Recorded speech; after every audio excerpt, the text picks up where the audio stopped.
Sir చెప్పండి, 50 లక్షలకి 2 BHK flat అంట, ఎంతోటికి నిజం సార్? 30 లక్షలు కూడా దొరుకుతుంది దూరంకి వెళ్తే. అంటే జనరల్గా already developed areas like Banjara Hills, Jubilee hills, వీటిలో 3 bedroom 4 bedroom ఎక్కువ మూవ్ అవుతుంది, which is too expensive. Square feet 10-12 వేలు దాకా చెప్తున్నారు. ఇప్పుడు బంజారాహిల్స్ అయితే 15-20 వేలు చెప్తున్నారు. సామాన్య ప్రజలు కొనుక్కునే ధోరణి లేదు. సో ఇప్పుడు కొద్దిగా దూరంగా వెళ్తే కొత్త బిల్డర్స్ డిమాండ్ 2 bedroom వాళ్ళు ఎక్కువ అవుతున్నారు, ఎందుకంటే ఇన్కమ్స్ పడిపోతున్నాయి. 3 bedroom 4 bedroom కొనుక్కునే సెగ్మెంట్ వేరు. ఈ 2 bedroom వాళ్ళు కొద్దిగా అప్కమింగ్ ఎంప్లాయీస్ కానీ అప్కమింగ్ పౌరులు. సో వాళ్ళకి 800-900 స్క్వేర్ ఫీట్ 12-13-1500 దాకా విస్తీర్ణంలో ఉన్నాయి. సో దాదాపు 50 లక్షల నుండి ₹1,00,00,000 లోపు దొరికేవి. సో అందరూ కూడా ఈ రెసిడెంట్ పరంగా మనకు స్టేట్ తెలంగాణ సీఎం అయిన తర్వాత కొద్దిగా స్లో డౌన్ ఇప్పుడిప్పుడే పుంజుకుంటుంది. సో ఎవరైనా 50-60 లక్షలు కావాలంటే కొన్ని ప్రాజెక్ట్స్ కొద్ది దూరంగా అవుతున్నాయి. దూరం మరీ అంత దూరం కాదు, maybe ½ an hour drive from the సిటీలో దొరుకుతాయి. సో ఇంట్రెస్ట్ ఎస్పెషల్లీ మనకి వెస్ట్ జోన్లో చూసుకుంటే ఐటీ కారిడార్ ఎక్కువ ట్రాన్సాక్షన్ చేస్తారు.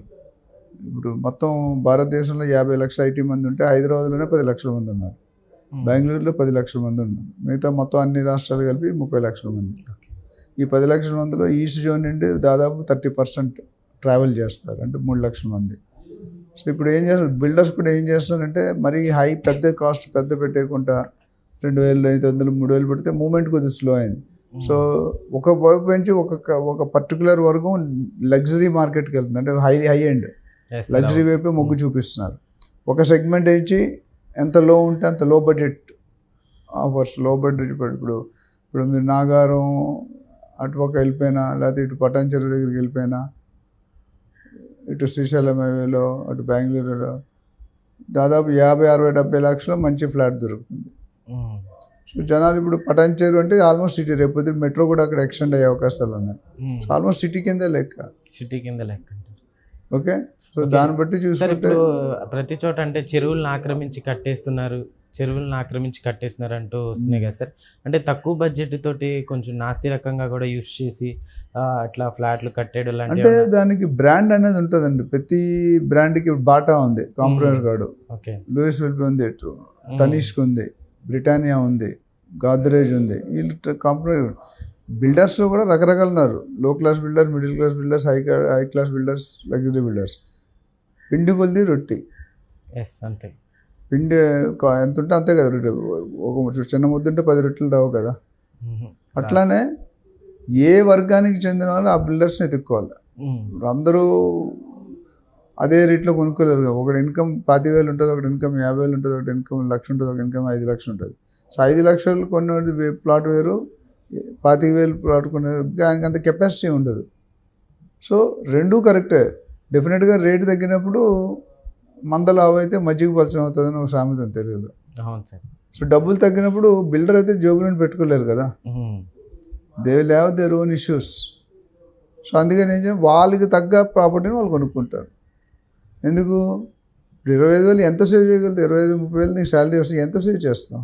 అందులో సేవ్ చేయలేము. 20% సేవ్ చేస్తే ఎక్కువ. హైదరాబాద్లో ఒక గొప్పతనం ఏంటంటే 10,000 బతుకుతాడు, 20,000 బతుకుతాడు, 50,000 బతుకుతాడు, 1,00,000 బతుకుతాడు. బట్ బతికే విధానం, జీవితం వేరు, జీతం వేరు. నేను చాలాసార్లు చెప్పాను, జీతం కోసం పనిచేసేవాడు బాస్ గోల్కి పనిచేస్తాడు, జీవితం కోసం పనిచేసేవాడు ఆయన గోల్కి వర్క్ చేసుకుంటాడు. సో చాయిస్ నీకోసం జీవితం కావాలా, జీతం కావాలా, అది డిసైడ్. సో 2 bedroom అనేది చాలా పాపులర్గా అవుతుంది. అంటే ఒక ఫ్యామిలీలు కూడా ఇన్నాళ్ళ 5 రూపాయలు 10 పల్లెలు కనట్లేదు ఎవరు, 1 or 2. 2 bedroom చాలు కదా. 2 bedroom సరిపోతుంది అంటారా? సరిపోతుంది. అంటే సరిపోతుందంటే సరిపెట్టుకోవాల్సిందే. సరిపోతుందంటే నీకు బంగ్లా దొరకదు కదా. నీకు బంగ్లా కావాలంటే బంగ్లా రాదు కదా, పెట్టే బడ్జెట్కి అంతే. మనకి మన స్తోమత పెట్టి వెళ్ళాలి. కొంచెం ఎక్స్ట్రా లోన్ తీసుకుని క్రెడిట్ కార్డ్ ఎక్స్ట్రా కొట్టడం. నిన్న ఒక వీడియో మాట్లాడాను, ప్లానింగ్ లేకపోతే చాలా ఇబ్బందులు పడతారు. ఇప్పుడు ఫ్యూచర్లో జాబ్ ఉంటుందో లేదో ఎవరికి తెలియదు. రేట్లు ఇవి ఉండవు, రేట్ ఎవ్రీ ఇయర్ 10% 20% పెరుగుతూనే ఉన్నాయి. సో మన జాగ్రత్త మనం సంపాదించి జనరల్గా ఏం చేస్తారంటే పబ్లిక్ వచ్చిన జీతంలో ఖర్చులు మిగిలితే సేవ్ చేస్తారు, అది తప్పు. సేవ్ చేసి మిగతా దాన్ని ఖర్చు పెట్టండి, అందులో అడ్జస్ట్ చేసుకోండి. ఇప్పుడు నువ్వు చికెన్ తినొచ్చు, బిర్యానీ తినొచ్చు, మటన్ తినొచ్చు, కూరగాయలు తినొచ్చు, ఆకుకూరలు పచ్చడితో తినొచ్చు. నీకున్న కెపాసిటీ ఏంటి దాన్ని బట్టి ప్లాన్ చేసుకుంటే మీకు advantage. So 2 bed final summer ఏంటంటే 2 బెడ్రూమ్ అనేది మీకు 50, 60, 70 లక్షల్లో దొరుకుతుంది హ్యాపీగా. సో స్టాండ్ అలోన్ బిల్డింగ్స్ ఉంటాయి, గేటెడ్ ఉంటే ఇంకో 2-3 లక్షలు ఉంటాయి. ఇందాక నేను చెప్పినది 800, 900 నుండి 1400-1500 స్క్వేర్ ఫీట్ విస్తరణలో 2-3 బెడ్రూమ్స్ ఉన్నాయి. ఎక్కువ 2 బెడ్రూమ్ అంటే 1000 స్క్వేర్ ఫీట్ ఐడియల్గా ఒక 5,000, 6,000 అంటే 50-60 లక్షలు. సార్ అయితే ఇప్పుడు 50 lakhsకి 2 BHK అంటున్నారు కదా, సో దీంట్లో అంటే నాణ్యత లేకుండా ఒకవేళ మనం ఇన్వెస్ట్ చేసి ఒకవేళ ప్రజెంట్ ఇప్పుడు ఒకవేళ మనం దాని మీద ఇన్వెస్ట్ చేసామనికి ఫ్యూచర్లో ఏమైనా పెరిగే ఛాన్స్లు ఏమైనా ఉంటాయి అంటే ఏం చెప్తారు? దానికి మీరు క్వాలిటీ చెక్ చేసుకోవచ్చు. ఇంజనీర్స్ ఉంటారు, స్ట్రక్చరల్ స్టెబిలిటీ ఇంజనీర్స్. క్వాలిటీ మీకు బయట ఏం కనిపించదు, అన్నీ ఒకలా రంగులు వేసిన తర్వాత అన్నీ ఒకలా ఉంటాయి కదా. అవును సార్, అది టెక్నికల్ సబ్జెక్టు. అది దాని మీద మీకు డౌట్ ఉంటే ఆ బిల్డర్ దగ్గరికి వెళ్ళకూడదు. బిల్డర్ అంతకుముందు చేసిన ప్రాజెక్ట్స్ ఏవైతే ఉన్నాయో అవి బ్రాండ్ ఉంటుంది, మెయింటెనెన్స్ ఎలా ఉంది, అంత 10 సంవత్సరాల ముందు కట్టిన ప్రాజెక్ట్ ఎలా ఉంది. నువ్వు 5,000 ఇచ్చి 6,000 ఇచ్చి దానికంటే ఎక్కువ ఎక్స్పెక్ట్ చేయలేవు కదా. ఎవరు కూడా ఫ్రీ సర్వీస్ అయితే చారిటీ బిజినెస్ చేస్తాను, మీ ఛానల్ చేస్తా, నేను చేస్తాను, ఎవరు చేయం కదా. సో డెఫినెట్గా ఆ క్వాలిటీ అనేది మీరు ఆ హ్యాండ్కి వెళ్ళండి, మీరు కొనుక్కోలేరు. 15,000 స్క్వేర్ ఫీట్ ఎక్కడ కొనుక్కుంటారు? ఓ బెడ్రూమ్ వస్తుంది, మరి బాత్రూమ్ వస్తుంది. సో మనకున్న దాన్ని బట్టి మనం ఉన్న దాంట్లో బెస్ట్ చూసుకోవాలి. అందరూ అంత ఎవరు డెఫినెట్గా 19-20 ఫరక్ అయితే ఉంటుంది క్వాలిటీలో. ఓకే, అక్కడ మనకున్న స్థామత బట్టి కొద్ది కాంప్రమైజ్ ఉన్న బిల్డర్స్ మంచి బిల్డర్ని ఎత్తుక్కోవాలి. ఓకే సార్, అయితే ఇప్పుడు ఫ్లాట్ మీద పెట్టి అంత ఇన్వెస్ట్ ఒకవేళ భూమి మీద పెడితే ఏమన్నా బెటర్ అంటారు? రెండిట్లో దేని మీద పెడితే బెటర్ అంటారు? డెఫినెట్గా ఫ్లాట్ భూమి రెండు కరెక్టే, రెండు కరెక్టే, రెండు రాంగ్ అంటే రెండు రాంగ్. ఎందుకంటే పర్పస్ ఇప్పుడు నీకు ప్లాట్లో ఎక్కువ వస్తుంది, కానీ నీకు ఉండడానికి కావాలి, నువ్వు ప్లాట్ కొనుక్కోలేవు కదా. నీ పెళ్ళయింది, జాబ్ వచ్చింది, బెంగళూరుకి వెళ్ళిపోయావు, బెంగళూరు నీకు ఎవరు తెలియదు, మీ ఆవిడకి నీకు ఇల్లు కావాలి కదా, అయితే రెంటే తీసుకోవాలి, అయితే పర్చేస్ తీసుకోవాలి. సో ఈ ఫ్లాట్ అనేది మీ ఇండివిజువల్ పర్పస్ బట్టి ఉంటుంది. అంటే నువ్వు ఉండడానికి కొనుక్కుంటున్నావా, ట్రేడింగ్ కొనుక్కుంటున్నావా, ఇన్వెస్ట్మెంట్ కొనుక్కుంటున్నావా, అయితే దేనికి ఉండడానికి అయితే రూల్ వేరు ఉంటుంది, ట్రేడింగ్కి అయితే రూల్ వేరు ఉంటుంది, రెంటల్కి అయితే లాంగ్ టర్మ్ అయితే వేరు ఉంటుంది. సో 4 డిఫరెంట్ అంశాలు, 4 సబ్జెక్టులు, 4 చాప్టర్లు. ఈచ్ చాప్టర్ మనం సపరేట్గా మాట్లాడుకోవాలి. ఆ ప్రకారం జనరల్గా చూసుకుంటే ప్లాట్ మీద అప్రిషియేషన్ ఎక్కువ వస్తుంది. ఫస్ట్ హ్యాండే ఉంటుంది, సెకండ్ హ్యాండ్ ఉండదు ప్లాట్లో.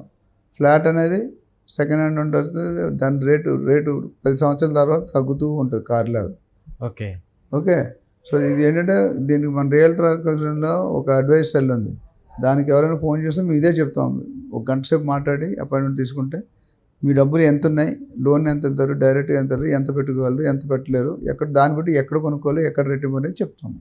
Okay sir, thank you.